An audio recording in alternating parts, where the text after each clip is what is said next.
Our next guest has hosted a terrific power showcase. In fact, it's called the Power Showcase. Going on, 15? This is year 16. Yeah, of the this Power is an Showcase. annual visit for us. What's this, year 5 for us? At least. We're pleased to have Brian Domenico on with us once again, talking about the Power Showcase. Brian, good morning. Harold, Matt, as always, it's really nice to see you, and I appreciate you having me on. Well, we appreciate you coming on with us to kind of introduce our viewership to some of the kids that you've discovered and showcased in your Power Showcase. I mean, boy, the list is unbelievable. We watch the video of this thing all the time. Among the players that you had, and I guess you could talk on all of them, who's made your eyes pop the most at the Power Showcase? Well, as far as this year, I mean, it is tough because this was a year where there wasn't like that big human interest story of like the 525-foot home run or something along those lines. But there is a player by the name of Hogan Nelson who has attended 5 Power Showcase events, and he's actually a 3-time Power Showcase champion and won it as a 13-year-old and a 14-year-old. And then last year had to make a really big decision. He's one of the top quarterbacks in the state of Texas, and decided last year, after having a really good showing at area code, to kind of shift gears and focus strictly on baseball. And he came back as an underclassman and won in dramatic fashion. And he is one of those individuals that you have that has the it factor. When the pressure mounts the most and his back's against the wall, somehow, some way, he comes and he ends up pulling through and winning. And that's one of those unique DNA things that I think scouts and college coaches look for. Hey, Brian, I think we're in a unique time, too, where guys have perfected the home run. And do you see that early on, the art form of guys really knowing to master their swing for homers at an earlier age than before? Yeah, I mean, I'm glad you brought that up. The old adage back in the day would be that home run derbies would ruin a player's swing. And I'd be like, that's not really true, because there's so many different swings that are applied in an at-bat, whether it's an 0-2 count, or you have to hit and run, or move a guy over, or have to purposely hit a fly ball to the outfield for a guy who got a tag from whatever base. So I think that when you also put in the very beginning, when they're 12 years old and at Cooperstown, Cooperstown has those 200-foot fences, so the kids are enjoying that. Then they go to the Hall of Fame, and the nostalgia of looking at Babe Ruth's bat and a lot of the old uniforms. Now, they're too young to really appreciate all that, but it kind of starts there. And then they come to the Power Showcase, and knowing that they're coming to the Power Showcase and ending up at the other end of the rainbow in a major league stadium to kind of be a big leaguer and whet their palate for greatness and have that prosperous energy wash over them. Now it trickles back to, okay, how are we going to prepare for this? And with how all the great metrics today with blast motion and hit tracks and all how and Rapsodo and how their videos can be broken down, and how all of the hitting coaches are vast in so many different philosophies that they break down the kids' swings, and they really start to learn how to do that. Now, you can attest to this, Harold, that when you hit a ball and you square one up, it's smooth. It's one of the most beautiful moments in all of baseball, and obviously you have to elevate to celebrate. Elevate to celebrate. I love it. That's a good Gary line. Templeton couldn't have said it better himself. That's a good line. Hey, so how do I get invited if I'm a kid, and how's that process work to get there? If Matt wants to be a 13-year-old again, how's he get into this deal? Yeah, and that's a great question. And there's a lot of different ways that you can get in. Some parents will reach out to me. Obviously, I need to take a look at some video. Then I want to take a look and see what travelable organization they play for, the level of competition. And listen, I don't always bring in the absolute very, very, very best guys. There are some big lumbering young players that they just need to set some goals. And it's only a matter of time before the kinetics and everything starts to come together, and they find themselves and they take off. So again, parents can reach out through the website. And again, there's a lot of different ways, Harold. Hey, so give us some names of some players, either prospects in minor league ball or big leaguers who've come through the Power Showcase. Well, I think the most noticeable one was Bryce Harper, obviously. And then you had, Tristan Costas, who's now the starting first baseman for the Boston Red Sox. And when he did the Power Showcase, he hit 5 500-foot home runs, which was really incredible. And then it was Blaze Jordan that you and I had talked about many times. And then he won the junior Major League Home Run Derby. There was a young man by the name of David Denson that hit a 515-foot home run off the Jumbotron. That was back in 2012. Daniel Vogelback. I mean, there's countless guys in the big leagues. Tell us about this DiMaggio Lonero. Oh, DiMaggio Lonero, leaving nothing to the imagination. A very, very cool story. So his grandfather was an Italian immigrant. And so when he got to New York, just fell in love with baseball and obviously the New York Yankees. And when he had his son, which is DiMaggio's father, his name was Bill. When Bill grew up, he obviously was a diehard Yankee fan. So he decided to name his son DiMaggio. And his father was like, well, listen, that's kind of a tough name to live up to. And what's ironic is that DiMaggio actually told his father, and he knew about the event because two of his buddies did the event a couple of years ago, a player named Drew Rapepi, who actually was a two-time Power Showcase world champion. He told his father, he's like, I'm gonna go down and I'm gonna win it. And I think he put out some incredible numbers, 468 feet with his longest home run. And he has tremendous raw power. And like I said earlier, just scratching the surface and his potential. And I think he did Joe DiMaggio pretty proud, for sure. Yeah, I would say these kids are breaking my back looking at these videos. Italians, baby. You like Italians. I understand they also named the family dog Yogi.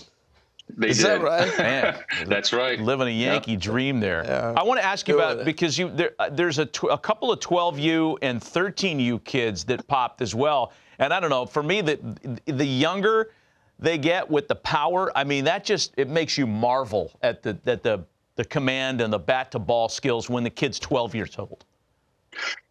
Great point. I think that some kids gravitate towards enhancing their baseball DNA and looking for that next big stage to have to compete upon, like IJ Garza you just saw. That's Tyler Cerruti. That's Sebastian Korthase, who actually won Week 9's Home Run Derby in Cooperstown. Austin Brown, who is a 14-year-old, Harold and Matt, that hit a 479-foot home run. Wow. Here it is right here. He hits it, and it goes off the back of the loanDepot side. Check this out. Looks like Corey Hart. Beautiful, easy swing. Yep. Beautiful, easy swing. Oh, man, it's unbelievable. That is amazing. Now, one more guy, if I can here, is a 6'8" power hitter from Tennessee named Braden Turnage, and I did a little research. I think he's 16 or 17 years old. 6'8".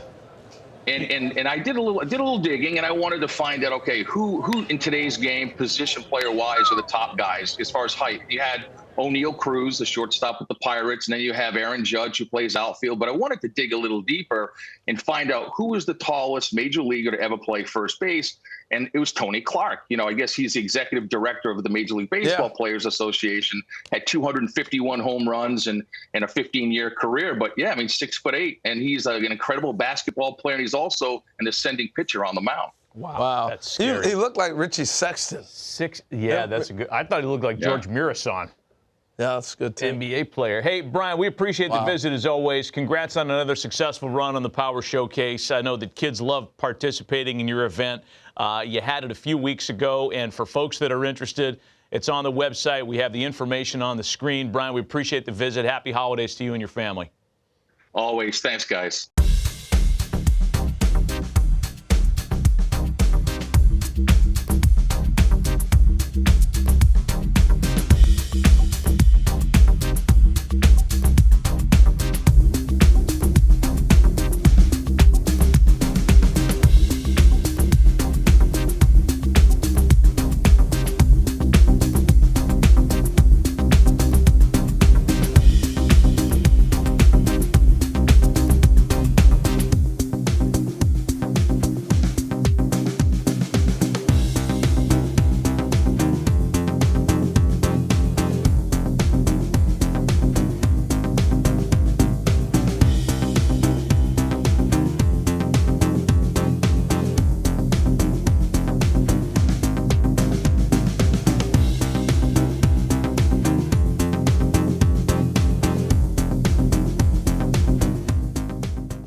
My name's Nick Presto, scout Kansas City Royals.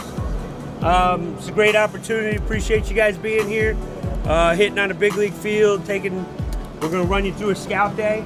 You know, as scouts, we're looking for a bunch of things to see if you're gonna be a professional player. I mean, obviously we're looking for hitting, we're looking for power, we're looking for running, arm strength, and fielding. Those are the 5 tools that we're looking for. All this stuff's important if you want to play this game.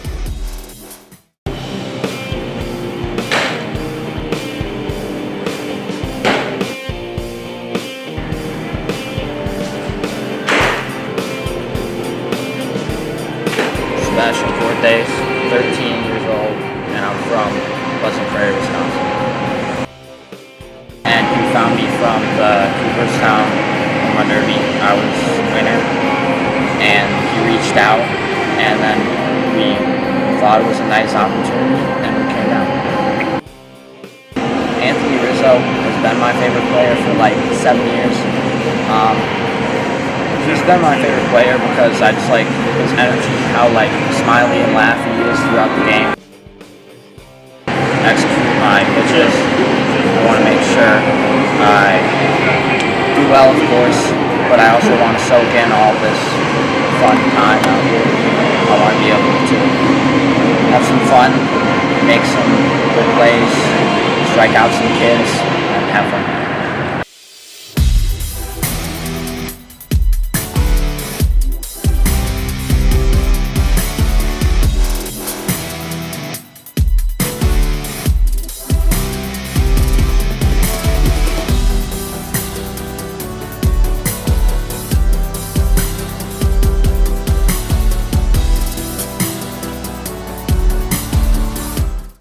A third baseman and pitcher out of the Prairie School, Sebastian Korthase. Sebastian is a dual participant, pitching innings 4 through 6 in the Rookies Classic All-American game.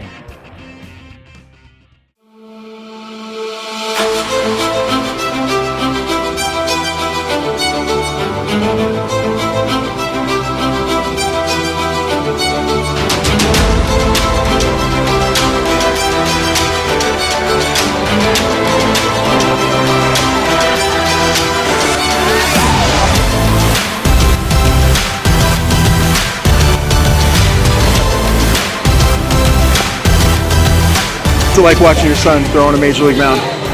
Pretty amazing and special. It's awesome. Yeah, he's throwing pretty well too. Yeah. Yep. He worked so hard. Very proud.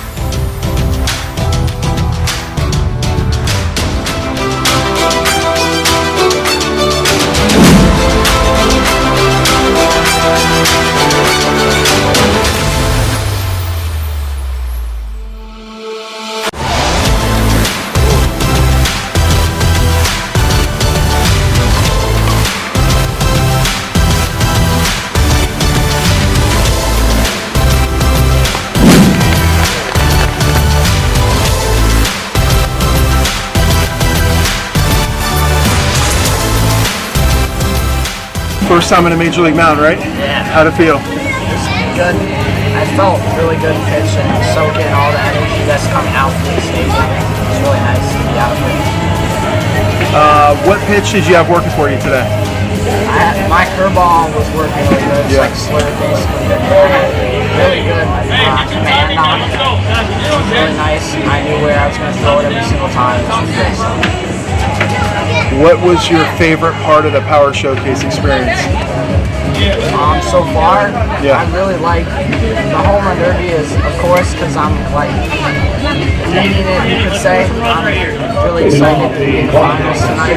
This is a great opportunity to be able to pitch out there and have fun with all my teammates out there. You know, he had a little rough start, but he's starting to get locked in.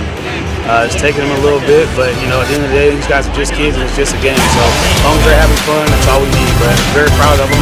He got a quick inning and good job.